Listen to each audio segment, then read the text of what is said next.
Now, there were some great moments and some not so good moments that came out of the MTV VMAs last night. It is what's everyone talking about today. Let's get a rundown from our Sizzling Hollywood host, Stephanie Dunlap. Some highs and lows, definitely. Definitely, yeah. The VMAs took place last night at Madison Square Garden in New York City, and there were plenty of performances. Britney Spears performed for the first time on the VMA stage in 9 years, and we have a clip of that performance. Let's check that out.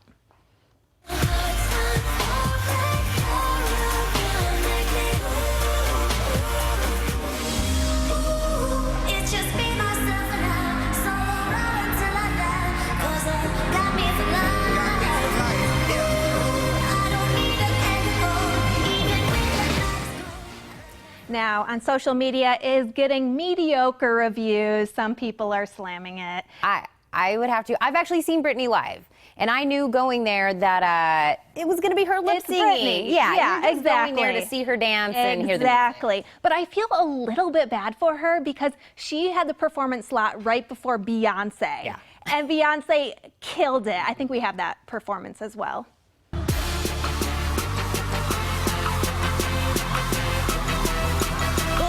Being walked all over lately, I'd rather be crazy.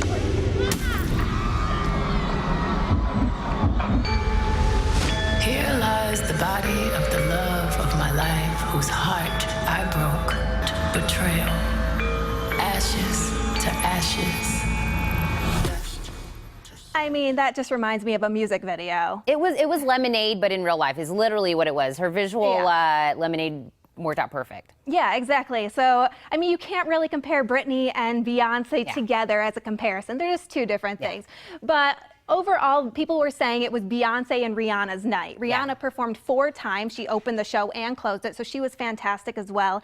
And Beyonce took home the most Moon Men of any performer. So she's now surpassed Madonna. And how many Moon Men's? 24, I believe. So congratulations, Beyonce. Rihanna took home the Vanguard Award, so that's great as well. Yeah, and speaking of Britney, actually, her record just came out.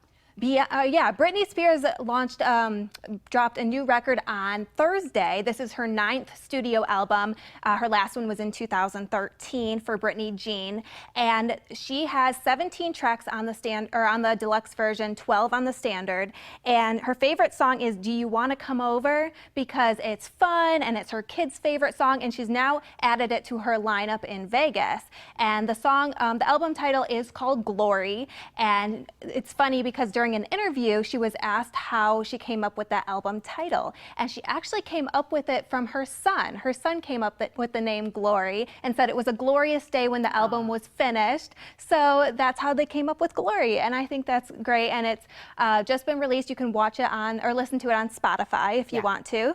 Yeah, and I know there's some controversy. I know some of her lyrics, people are saying they're kind of taking a jab at Justin Timberlake from Cry Me a River. She's got a couple of lyrics in there. But it's funny because Justin Timberlake she wants to collaborate with, she said, in the future, which, I mean, us 90s people would love to see Justin and Britney collaborate at some point. I know, that would be awesome, but of course, you know, there's still a little kind of, I think she has to hype it up before, of course, you know, that does happen. Exactly. But you guys, Stephanie, thank you so much for catching us up. But you guys at home, you can stay up to date with Stephanie's entertainment updates by following the CW Tucson both on Facebook and on Twitter.